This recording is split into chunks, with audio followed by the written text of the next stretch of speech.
Holocaust Museum LA was founded in the early 1960s by Holocaust survivors who wanted to make sure that future generations would always remember and learn from this tragic part of our history. And they wanted to make sure that Los Angeles would always have a space to be able to educate about this difficult time. And now I want to thank all three of you very much for being with us this evening and for sharing about your book and for moderating this discussion. And of course, thank you so much everyone as well for coming here this evening. Thank you. Let me add just one word to this introduction, which is not only did they grow up as sons of survivors, but they grew up as sons of survivors in Los Angeles. So this is a Los Angeles story, and it's their particular and unique story, but it also speaks of entire generational experience. Marty and Aron are friends from childhood, and what they did, which was quite extraordinary, is they wrote a book. Instead of individuals writing chapters, they sort of conducted a dialogue. And that is, you move from Marty to Aron, from Aron to Marty, and they cover their entire experience.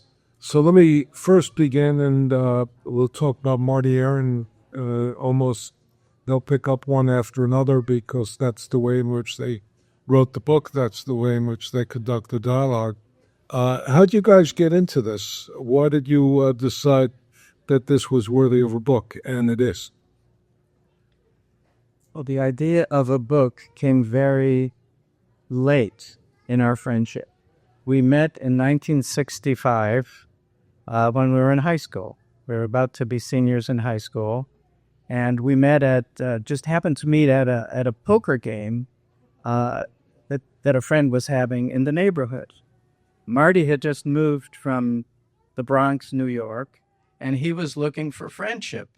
And some people advised that, well, why don't you go find some children of survivors in the neighborhood, and recommended this poker game. And sure enough, there was this child of survivors, and the guy, Louis, who was having the event at his house, he was also a child of survivors. So that's how Marty and I met at this, So at the end of this poker game, we're going home, walking home together, and lo and behold, we live in houses right next door to each other, in apartments and buildings right next door to each other, 910 North Spalding and 920 North Spalding. And from that moment on, we became really close friends. We were very close during high school. The first 2 years at UCLA, we were inseparable. We went to Israel for our junior years, and later went back to Israel. Marty became an officer in the Israel Defense Forces. I got more and more into Jewish journalism, and so it went. We were very close for a while, and then we went our separate ways for years and years. And the only time we had any contact was on our birthdays, when we would call each other to wish each other a happy birthday. And then something happened, maybe 30, 40 years into our relationship. There was a total surprise. You want to tell us what happened? So it was Christmas Eve in Atlanta, and there was a storm. And Aron calls me. Did you call or did Mimi call?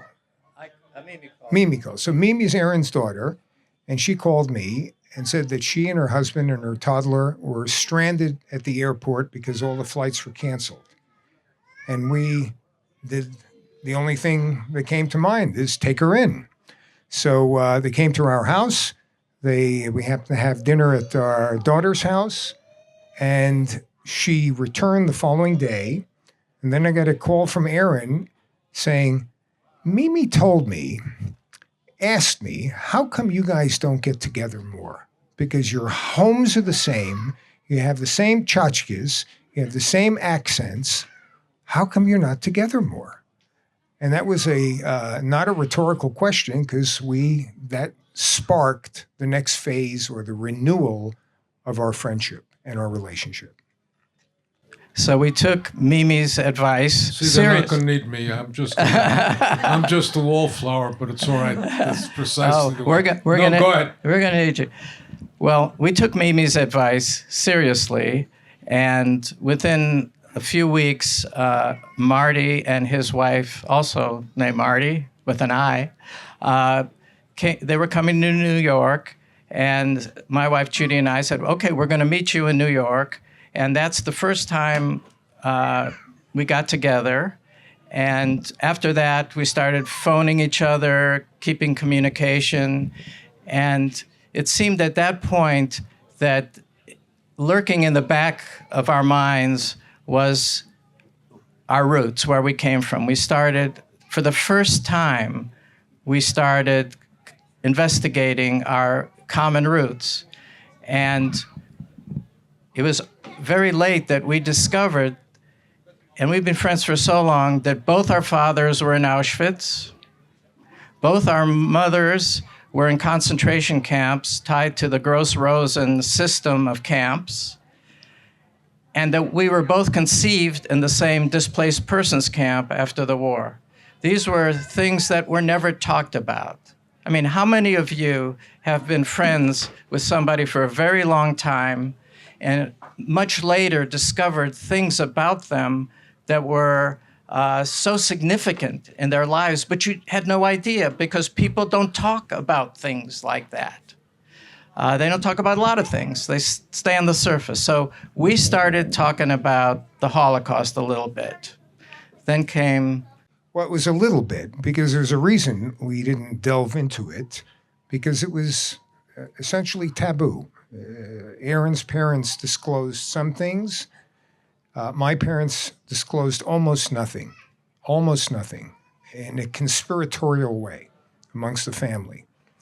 We should probably bring you into this too, right, Michael. Okay, so wait, it's a long answer about what led up to this book, okay? But there was something very, the going to Auschwitz. Never an intention, never a desire, almost a prohibition on my part from ever considering going to Poland, to visiting a concentration camp, to going to my parents' hometowns.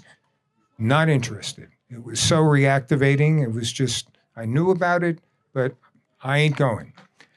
And then I read a book, The Dude and the Zen Master, written by a guy named Bernie Glassman. And it was about a week-long sojourn between Bernie Glassman and Jeff Bridges, who was the dude in the Big Lebowski. And part of what Bernie shared was the organization he had founded 20-some-odd years earlier called the Zen Peacemakers. And one of the foundational activities of that organization was taking a group of people for a week-long immersion retreat at Auschwitz-Birkenau. And the moment I read that and how it was described with a purpose, with a defined intention of bearing witness, not visiting, not checking out, but going there with the strong, clear, defined purpose of bearing witness. For the first time, I knew I was going. And I went, and I returned, and that was the prompt to begin to inquire into the history of my parents. And since Aron and I have had such a close relationship, and he had trafficked in this and studied in this and been the editor of Jewish Reform magazine for 45 years, he was the one I shared it with. And I said, I would kind of like to write some of this down. I wrote an article, he published it, and then we talked about it, and we came up with, well, why don't we do it together? And that's what sparked this deep dive for both of us into our parents' history and into the Holocaust. So tell us a little bit about your parents' history. And then the second part is how that was transmitted or not transmitted, but remember that silence is also a form of transmission. How that was transmitted to you. Well, as Marty said, his parents never spoke to him about the Holocaust. Neither did his aunt, his uncle, his cousins. They were all told, don't tell Marty what happened. There was something that did happen that he didn't know about, that a lot of his family knew about, but he could not know about it. He'll tell you about that in a minute. My parents did talk about the Holocaust a little bit, but I only realized after we finished the book, and we're well into the book, that never in my life had I actually talked to my father about the Holocaust. We never talked about it. All I knew, and all I knew what happened to him was that after they evacuated Auschwitz, he was on a train. He jumped off the train. He got shot through the chest. He was left to die at the railroad tracks. Some people came, picked him up, took him to a hospital. They patched him up. He had an Auschwitz prisoner number on his arm. So they turned him over to the Gestapo. The Gestapo sent him to Mauthausen concentration camp. And I later learned 3 weeks from the time that he was shot, he entered Mauthausen, a terrible concentration camp, for special punishment as an escapee. Okay? That was in February 1945. My mother, she was in a concentration camp or slave labor camp in Germany. When they emptied that camp, they sent 2,000, that camp and other camps, 2,000 women were sent on 2 different death marches. She was on one that was going 3 months marching through the winter of 1945 without any preparation. People being murdered all along the way, starving, dying along the way. Only about 150 survived. She was one of them. How did she survive? This story we knew. Again, my father jumped off a train. This is what happened to my mother. When she could no longer walk, she and about 20 other women were put on the back of a lorry, a truck, to be taken to the forest outside the town and shot. Just then, a U.S. fighter bomber flew overhead and strafed the truck, and the women guards in the back of the truck were hit, but none of the prisoners were hit. At that moment, my mother grabbed the woman that she had shared a bunk with in the concentration camp and had been with the entire time, who was also on the truck about to be shot, and said, "Come, we must run away." And she almost pulled her off the truck. Imagine, they could hardly walk, and yet they managed to get into the forest, get into the woods, and they faced a body of water. They walked through it. They couldn't swim. It went up to their necks, and it was a miraculous escape. And from there, they were rescued. That was May 5th, 1945. 2 days later was the end of the war. She was taken to a hospital, and that's in that town, and that's where she was officially liberated. At the same time, in Mauthausen, now going back to my father, the same day that my mother jumped off the truck, my father was pulled off a pile of corpses in Mauthausen and rescued by U.S. soldiers who liberated the camp. So one more thing to say, the only other thing I knew is that they were engaged to be married before, in 1942. They had an engagement party in my mother's town, and the week later, they were going to have an engagement party in my father's town. But within that period of time, my mother was picked up and rounded up and sent to the slave labor camp. So they never completed the engagement parties. And they ended up different countries after the war, and then the rest of the story is how they found each other and what that was like. So Marty, tell us. So I knew obviously my parents were survivors. I didn't know any details. In 1961, during the Eichmann trial, I watched it with my mother, and she began to share anecdotes, but not innocuous, but not charged particularly, anecdotes about her experience in the camp. Nothing about my father. At some point, so we're going to skip over here and get to the heart of the conspiracy of silence. So much did they decide and enforce not sharing with me what happened. At some point, they sat me down. It was a year after I came back from a study abroad in Israel. And matter-of-factly, at the dinner table, my father said he had been married before the war. He had a family, 2 girls, and they were killed. They were hiding. He went out to get food. He came back. They were gone.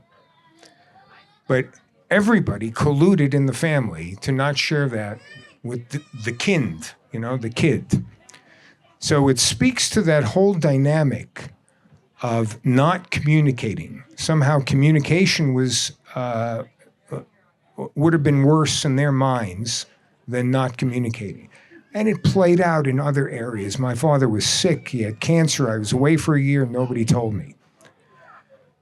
So although we had different approaches, or a family had different degrees of communication, it didn't make a difference, really. We both discovered things that we were never told, and we would not have learned about had we not embarked on this inquiry and this deep dive into learning about what happened to them. Talk to us a little bit about what it was like to grow up in Los Angeles in the 60s, and also what it was like to grow up in Los Angeles as children of survivors, because your parents had a unique sense of community. Now, you came to it a little bit later, so we'll ask you, tell us a little bit about the Bronx and then Los Angeles. But we're all Angelinos at this moment. Tell us about Los Angeles in the 60s. And notice, by the way, that Michael said that the Los Angeles Museum of the Holocaust was begun by survivors in the 1960s. Coinciding, ironically, and we have to see if there's an impact of it, coinciding with the Eichmann trial. And the Eichmann trial brought the Holocaust story to living rooms, because we heard it, we saw it on television, we saw it we heard it on radio. But Aron, why don't you begin? Well, living in Los Angeles offered certain opportunities. I'm not talking about as a child of survivors, but just being a kid growing up in Los Angeles where they make the movies. And I had a paper route where, I take papers on my bike and the neighborhood route, and I throw them, at all the various houses.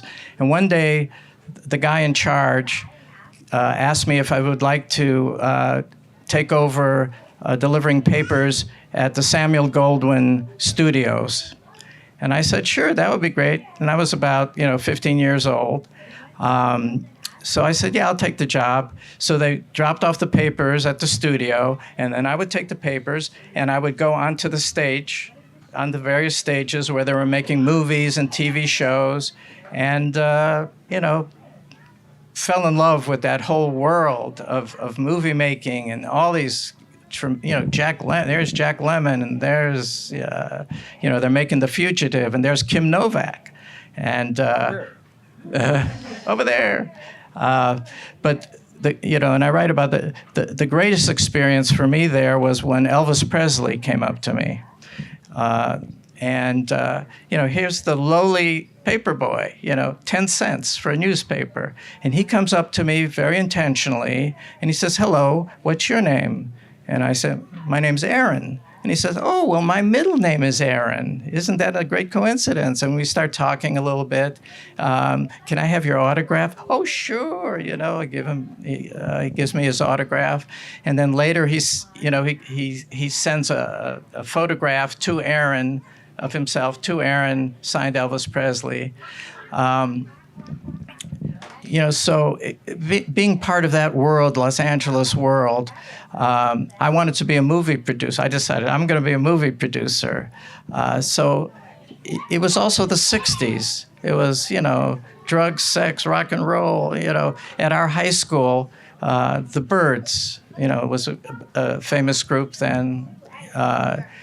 Played a concert. All kinds of great groups came. That was the best thing about going to high school, the concerts that they would have at Fairfax High.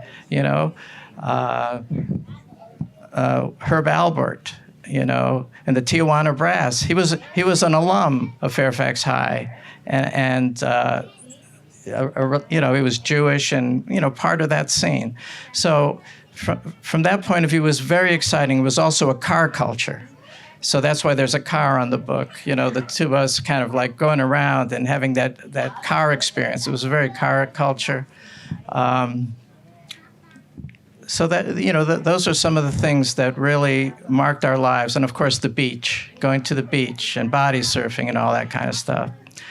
At the same time, I only realized now, when I had my 70th birthday and I invited my closest friends, I didn't even realize till then that all but one of them had fathers who'd been in Auschwitz. I didn't even know that, because the fact is that the people that Holocaust survivors have always felt closest to were other survivors, because only they could understand what they went through.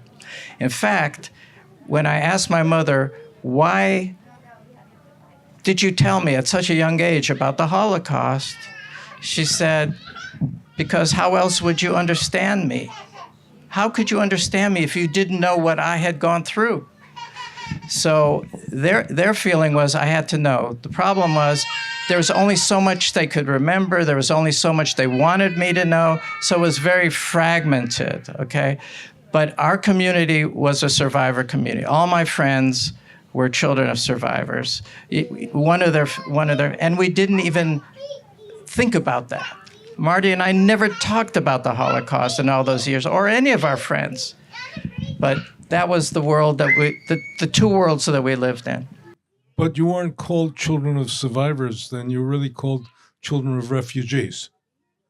And that is that the term developed significantly later. And sometimes refugees were also effugees or greener. And that is that we should not imagine that the respect we have for survivors was the way in which they were treated 60 and 70 years ago. Yeah, it wasn't a thing. It wasn't in the lexicon. And in New York, where worlds are defined by a few blocks, it was a mix. There wasn't just the Jewish kids, it was a mix. None of my friends on the block, we were the only survivor families. But socially, my parents had a robust social relationship centered around simchas, centered around bar mitzvahs, centered around the celebration of our generation. And that was the only time I saw them festive. They were happy, they drank, they danced, they celebrated their children in this new world. They also had a very peculiar language at that point. They would say in Yiddish, "Erected is ich-tanz of a chasana." He's in the ground and I'm dancing at a wedding. It's sort of going like this to Hitler. And there was a sense of that. In one sense, your birth, especially in DP camps, is defiance, as it were. The most interesting thing is that the response to death was the recreation of life. You know, Marty and I visited my mother. She's 105. She's walking distance, a short walking distance she lives from where we are right now. And we went over there and had some watermelon, you know. And I asked my mother, is there a message that you would like us to deliver to the audience today? And she said, you know, I didn't bring it, but she said, I want you to bring the photo of you and me. You know, it's a picture of her, and I'm about 2 years old. And it's a portrait of us. And now I understand exactly why she wanted that picture. It's because of what you just said, Michael, that that is the defiance. They did everything to destroy me, to kill me. They killed my parents, destroyed my whole past life.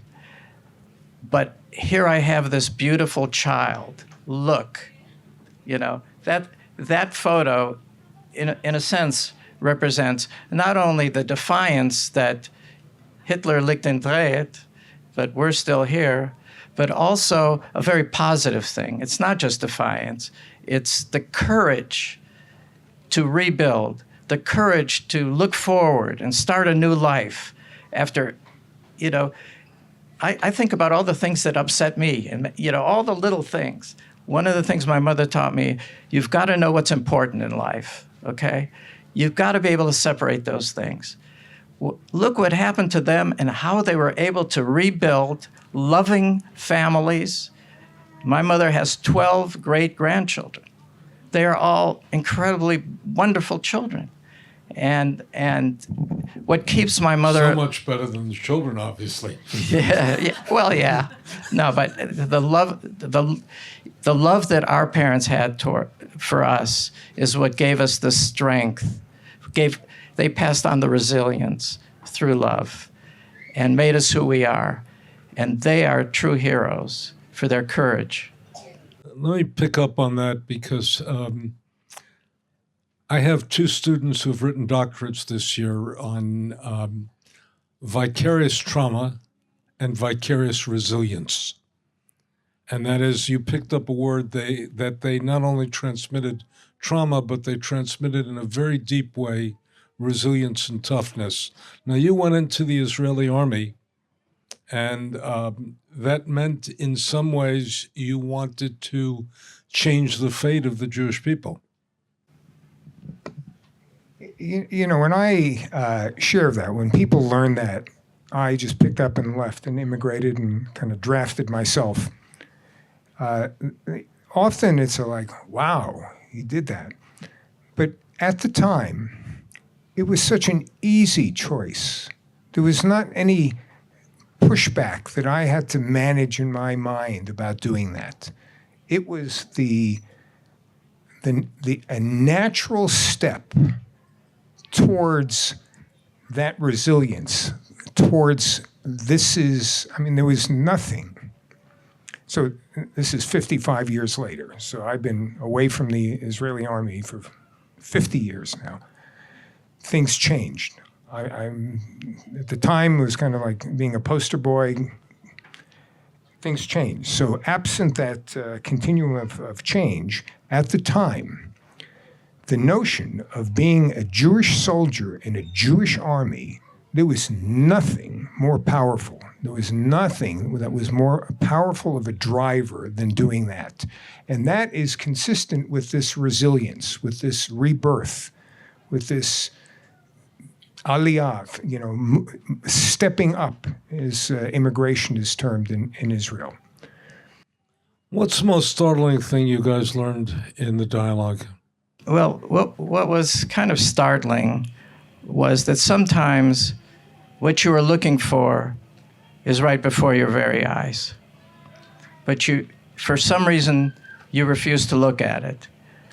You refuse to open the book and see what you, for reasons you don't even know, up until this point of writing the book, I was somewhat of an expert. I wrote books about the Holocaust. I was the editor of the Holocaust Library, which publishes books about the Holocaust. I was somewhat of an expert. I edited Elie Wiesel's, some of his works. And yet I didn't know things about my own family, okay? The most startling thing was the realization that on my very bookshelf, sitting there 50 years collecting dust, was the key that opened up some of the mysteries, some of the things that I yearned to know, but didn't know how to get to. This book was written by my father's brother. There were 4 brothers, 4 sisters, and their parents. You know, a family of 10. The 2 brothers survived. One brother moved to Argentina, and my family moved, so North America, South America. My uncle wrote a memoir in Spanish.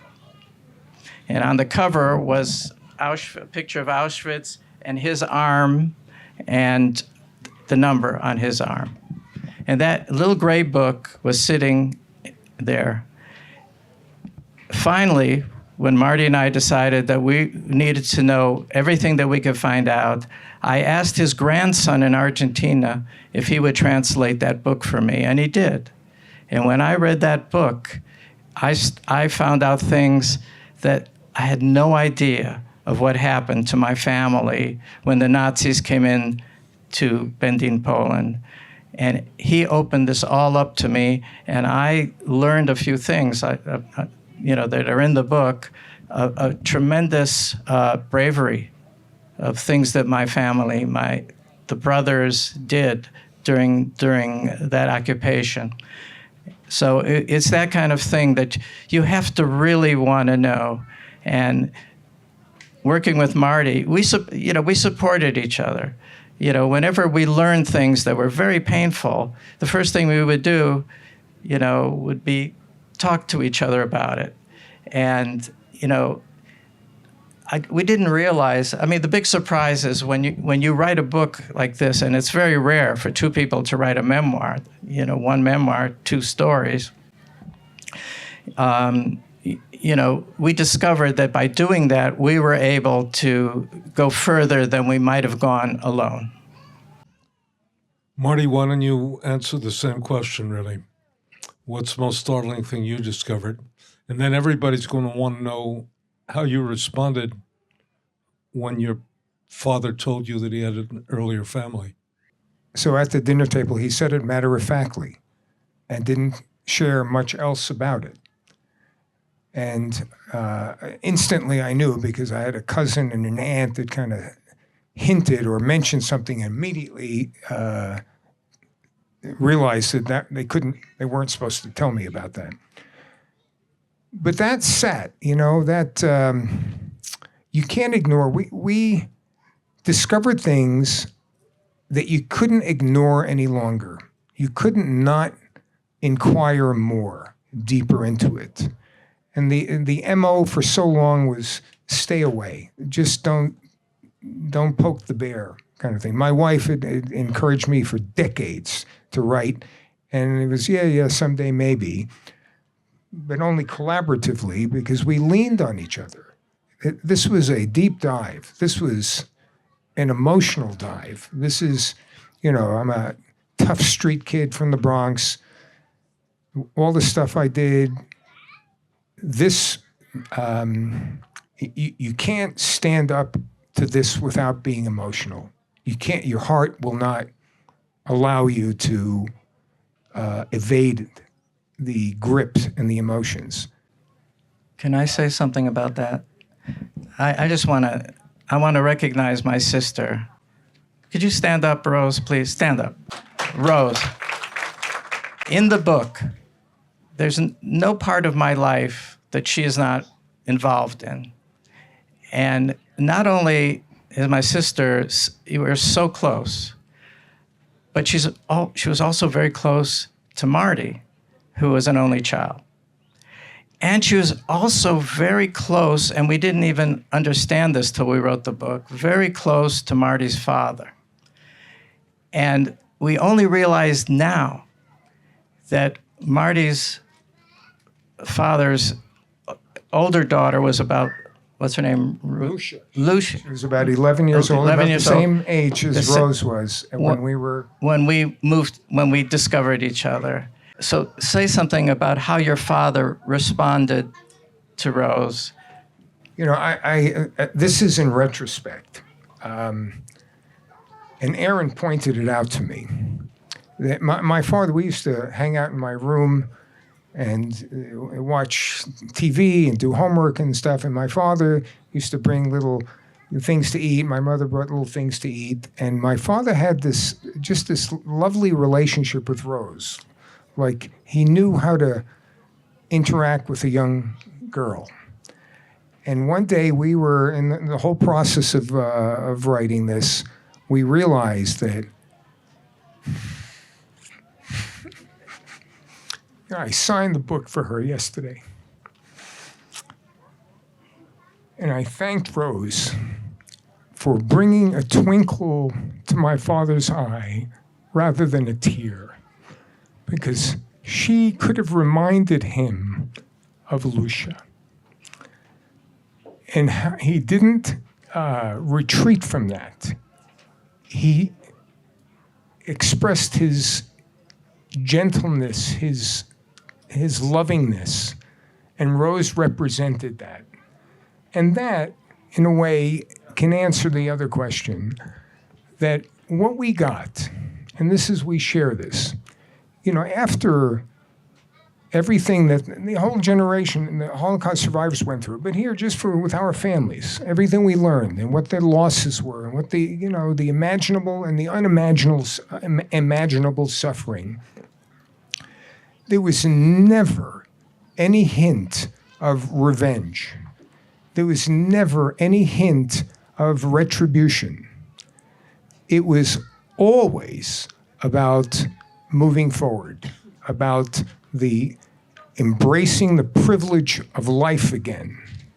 And that is the parting shot. That's, you know, when we talked, we had a call one time when we kind of met, and the parting shot is, what do you want people to get? What do you don't want to leave behind in communicating about this book, or the experience of people reading this book? And it's that entire generation was extraordinary in their turning forward, and their moving forward. I have to tell you a story. We did a film 30 years ago called The Last Days on the Holocaust in Hungary. And I invited my high school girlfriend to the premiere in San Francisco. No bad story. We've been friends ever since. Our families are friends. We joke that if we'd met in college or graduate school, we would have married, but high school, you don't go on. Middle of the whole thing, she begins to cry deeply. And we come out, and she says to me, "What's my birthday?" And I remembered her birthday, September 18th, 1945. So she said, "I realized for the first time that Liberation Day in Hungary, in Budapest, was January 18th, 1945. 9 months later, she came into the world.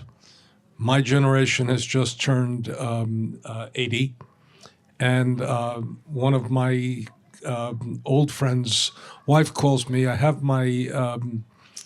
want to give my husband a present for his 80th birthday. I have his parents' letters from World War II. We need to translate them from Hungary. Can you get them translated, etc.? So we go back, we get them translated, and that's her gift to her husband, which is an incredible gift. And then we realize something remarkable. His birthday is August 31st, 1945. And his birthday being August 31st, 1945, his father returned from, was liberated in December 1945, and the first night home they must have conceived which is an incredible, again, the juxtaposition. The response to death was life. And last story, because this also speaks about Jewish life. The mole in Boston, the ritual circumciser in Boston, was a man by the name of Arnold Weider, Rabbi Arnold Weider. And because Boston had a great love for the New York Yankees, they called him in Boston the Yankee Clipper, with absolute disrespect to Joe DiMaggio. I asked him where he learned to be a mole, and he said something remarkable, which is Bergen-Belsen. Now think of it, for 6 years, if men were forced to lower their trousers, they were dead. And on the 7th year, after the liberation, they dared to circumcise their sons, not knowing where they would be, not knowing where they would live, not knowing what the world might be like. They made an indelible mark on their sons, declaring their Jewishness. Now, not everybody became Jewish, because some people decided, you have the story of Madeleine Albright, whose family decided don't go near it. But there was a doubling down on Jewish life, and you guys had no doubt that you were Jewish and no doubt that you were part of the Jewish people. So this is a phenomenon of enormous significance historically to understand not only vicarious trauma, but vicarious resilience, which, by the way, may be something we need at this moment. Because we're recording it, let me repeat the substance of your question. Have you thought of the difference between this generation and that generation, especially with regard to children and the sense of defiance that you guys represent? In other words, you guys represent really, I would say a poke in the eye, but I really believe it was probably better a middle finger to Hitler. And especially your father, who lost a family, and then the capacity to give birth again and to risk all of that, including the love. I can't speak for others, but I could speak for my family, and I think Marty's family is the same. We each have 3 children, and each of our children have children. And one of the things that defines how our my grandchildren, even my children and grandchildren, see the world, they also feel that it's almost a miracle that our family survived. And they have they're so proud of my mother and my father. I mean, they named their children after them. And they're in awe of these people who were able to survive. So for our families, they have the resilience, they have the belief and the hope. But one thing, as a child, one thing that I told my kids is that things might be good now, and under normal circumstances, you will succeed. You are educated, you have supportive family, everything will be fine. But all that could be taken away in a minute. The world can be turned upside down, and everything you loved and knew can be gone. That's a warning. But even with that warning, none of them, they all are going to go forward, because that momentum that we got from the first generation has gone on to the second generation, has gone on to the third generation, and has gone on to the fourth generation. And my granddaughter, at 9 years old in Connecticut, she wrote a story for school in which she was my mother. My mother Adela, going through the Holocaust. And she captured what it felt like hiding. And she captured what it felt like being transported to a camp. And she captured what it was like to be in front of a firing squad, and then she captured what it was like to escape. And when I asked her, what made you write this story? I wanted to feel what Grandma Adela felt when she escaped from the death march. So this is very powerful, and it's generational. So we talk about generational trauma, there's generational resilience, and they go together. They go together. And with the right blend of love, resilience, and trauma, it's very motivating. It's very life-affirming. You know, we're only scratching the surface. There's so much more to be learned. Even today, Michael Morgenstern took a look at the family tree that's in the book on my side and noticed that there was no birth date for my grandmother. There was no birth date because I didn't know it. I couldn't find it.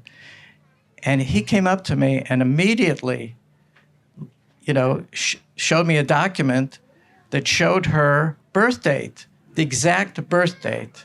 So, you know, this is a deep dive, but it's going to continue. You know, this is how far we've gotten. This is how far the book has taken us. But our search together and individually and our families will continue. The story will continue. We will learn more. I'm learning more almost every day. And when I go, you know, this is our first time that we're launching the book in Los Angeles. We both flew in from Connecticut and Atlanta because this is where it had to start, okay? But as we go around the country and meet people, people are going to come up and say, I knew that family member who, you know, and I knew it happened to them, you know, there are only about 30,000 Holocaust survivors left in this country, and diminishing very quickly. It is our responsibility to learn as much as we can from them who are still with us and from any source we can, including genealogical studies, in order for us to get a bigger picture. But we will only know a little bit. But even a scrap, you know, I point out in the book, there's one of my father's brothers, Pinnick. All I know about, all that I could find in archives that have millions of documents, one scrap of paper that gave his birth date and his death date, the date of death. And that to me is so precious because it's the same as having a gravestone. It gives some closure, something. So every scrap, every bit of evidence is so valuable when you really care about where you come from. We've started the story, okay? We want the next generation to inhabit the story.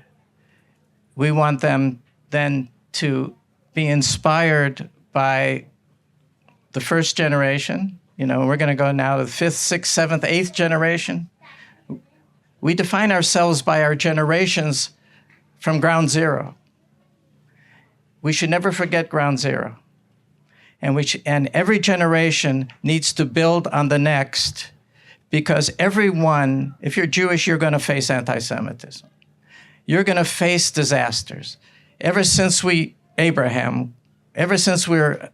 exist, stepped on the stage of history, we have been other. We have faced challenges. We have to learn from those who came before us how to continue as a people. Every Jew alive today is from that minority that decided we must carry on. The majority of Jews through history, when given the opportunity, have taken the exit door. Like Madeleine Albright's family.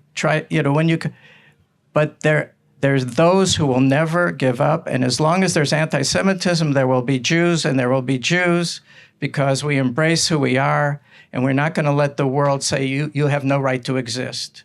We are a tough people, but we have to, and we mark the good times and we mark the bad times in our liturgy, in our traditions, And it's through the liturgy, the traditions, and the stories, because our book is nothing but a series of stories.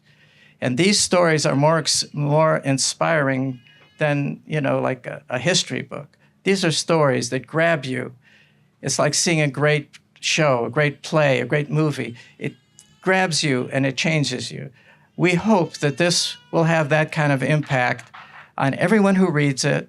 It will inspire people to embrace who they are, accept who they are, accept the trauma that everybody goes through trauma. We want people to know that you cannot outrun trauma. Trauma is part of who you are. So address it. Find out not how to make the best of it, but how to make it part of your life in a positive way. That's really the message of this book. But as we had written in the book, my kids always knew the background, the general background, absent details. They stayed away from me. They gave me a wide berth on every Yom Kippur because I went into a cave. And part of their response to having read the book, it validated their experience of me and their experience. They knew, we're part of the generation who didn't have grandparents, but our kids have grandparents. They respected it. They honored it. It validated for them who they know, and I'll speak for both of us, who they know us to be. So it's part of this gaining momentum. This stuff keeps going. There's no finish line. We'll discover more stuff. We already come up, well, we didn't write that in the book. But the essence of it is they know, and their awareness strengthens them and strengthens their relationship with the past, with their past. I think in a large measure we can also say that we live in a society with much less of a zone of privacy than any previous generation. We joke, there was a scholar a generation ago of whom it was said he never had an unpublished thought. And you know who I'm talking about. He never had an unpublished thought. We now have an entire generation that doesn't have unpublished thoughts. The question of what's the zone of privacy, and this was a zone, interestingly enough, the survivors were a zone of, they didn't speak aside from to each other, and that they had a real intense community, and sometimes they didn't have to speak to each other because they all knew. So there's a peculiar sense. Let me tell that in a very funny way. I spoke about my high school girlfriend.